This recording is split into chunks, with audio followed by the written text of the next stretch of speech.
I just had a conversation with a friend of mine.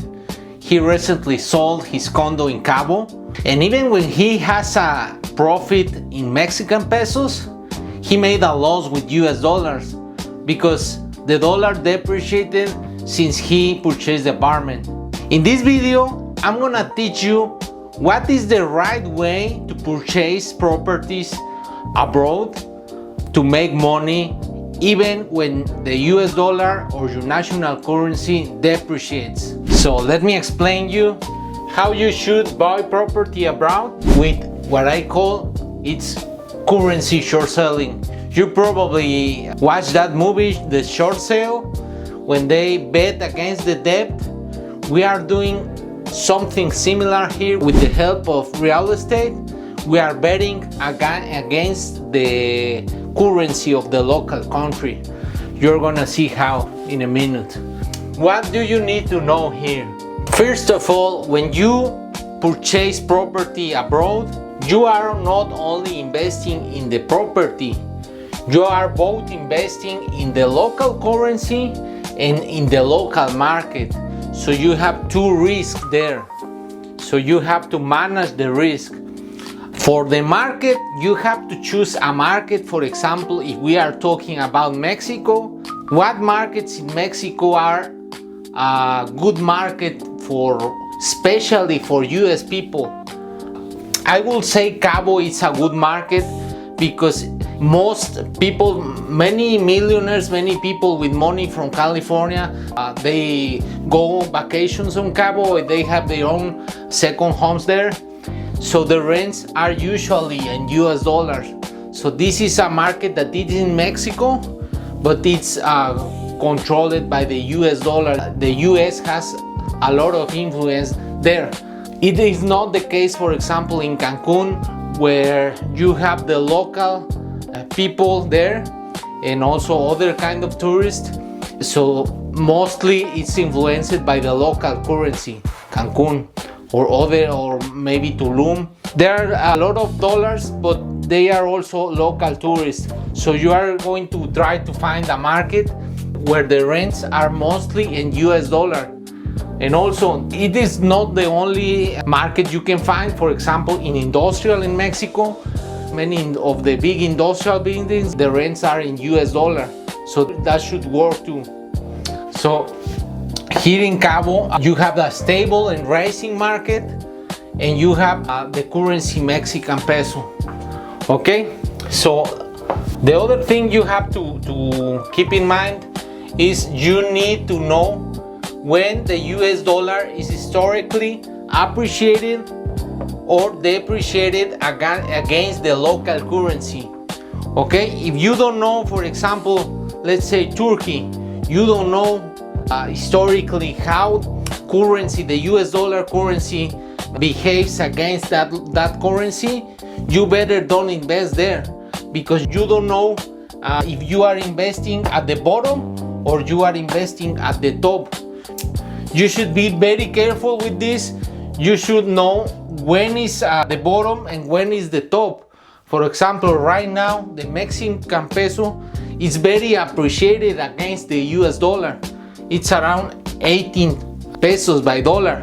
But like a year ago, like 4 years ago, it was $24. Sometimes we know what kind of political events makes the US dollar to appreciate, and what kind of political events or maybe the Federal Reserve events makes the US dollar to depreciate.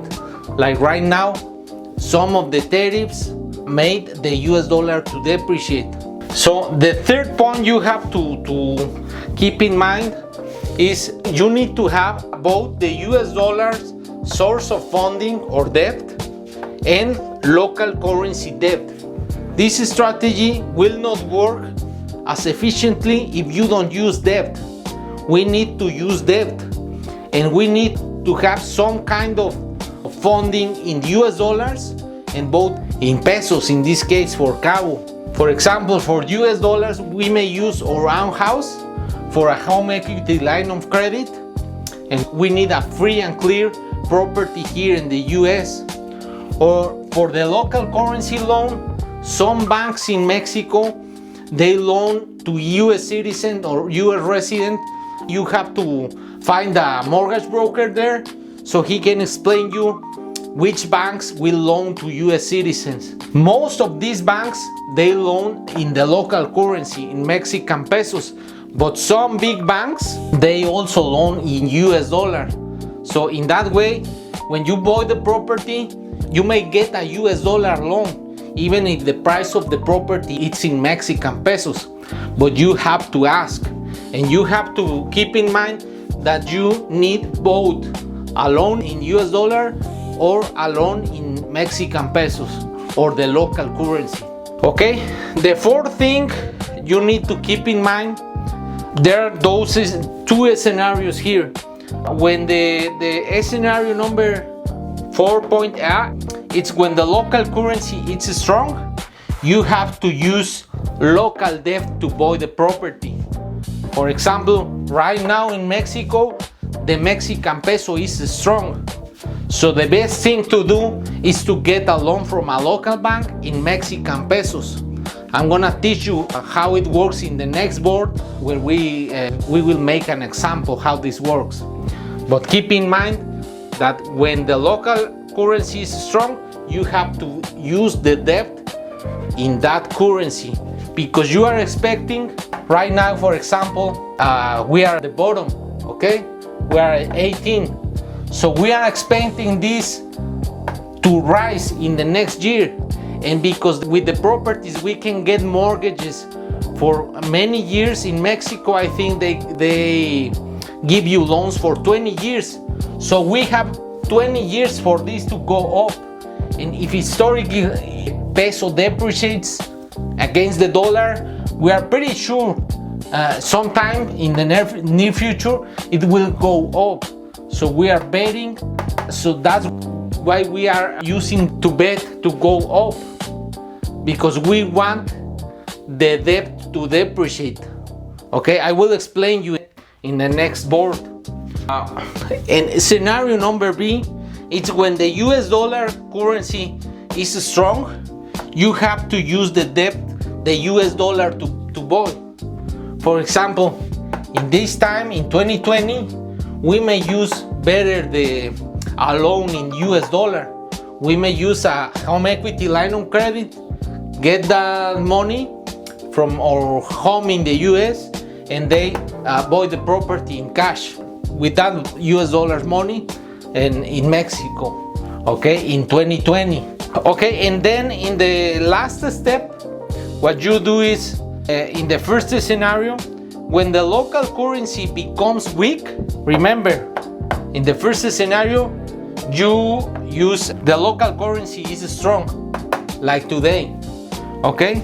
But in the future, when it becomes weak, then you use the US dollar to refinance, okay? Let's suppose in 2027, this goes to 24 again, okay? Then you get money from your home equity line of credit and you pay off that debt. And now you have the debt in US dollars in the US.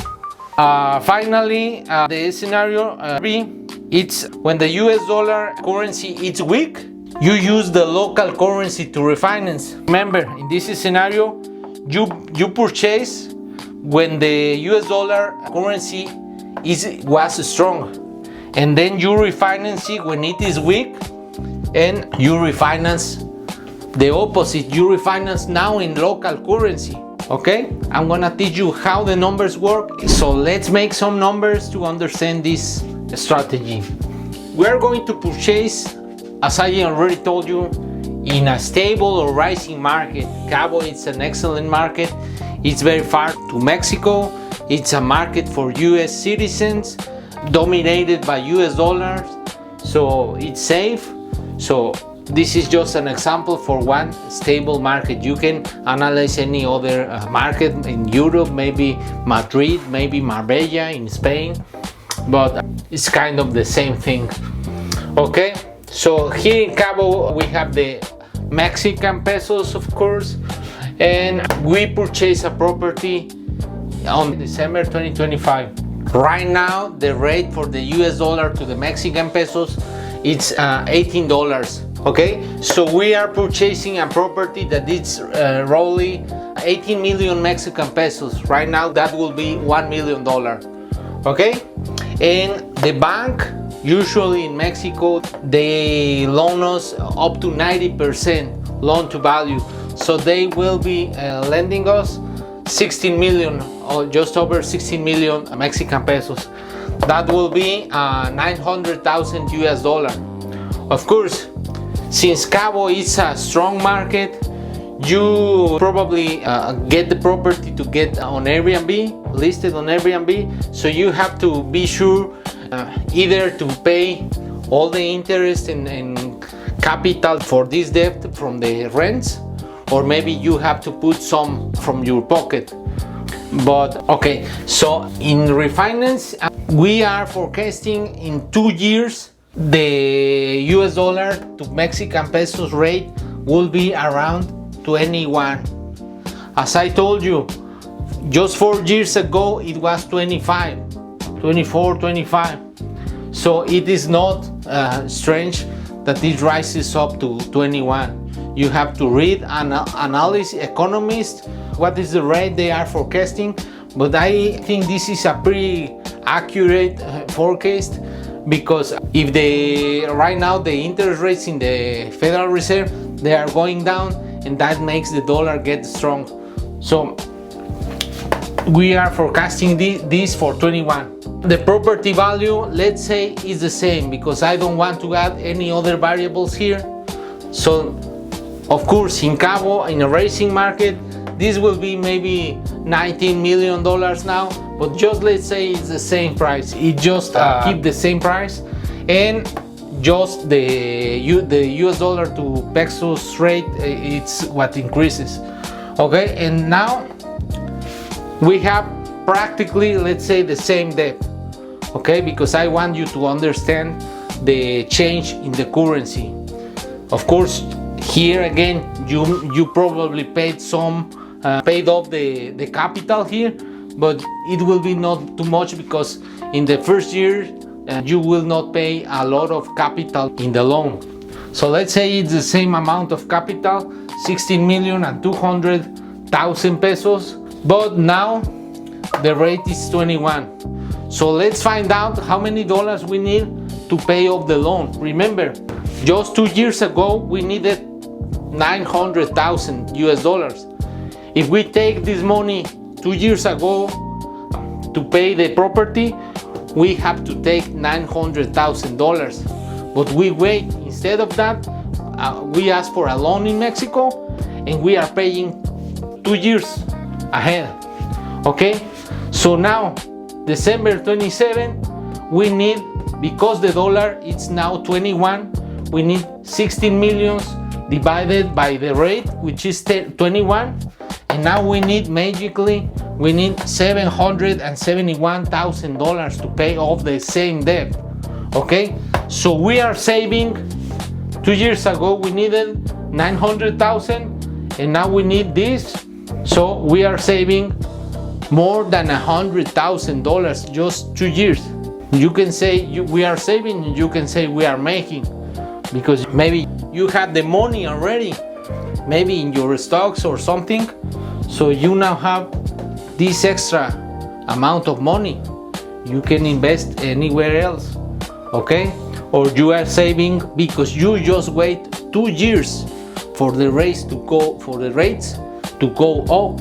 So if you repeat this many times, I mean, you do the opposite, then you refinance for US dollar, then you wait and you refinance for Mexican pesos, and make the same things many times, you will reduce the debt right here until it disappears. Of course, it will not disappear, but in the long term, as you see, it went down from 900 to 71,000.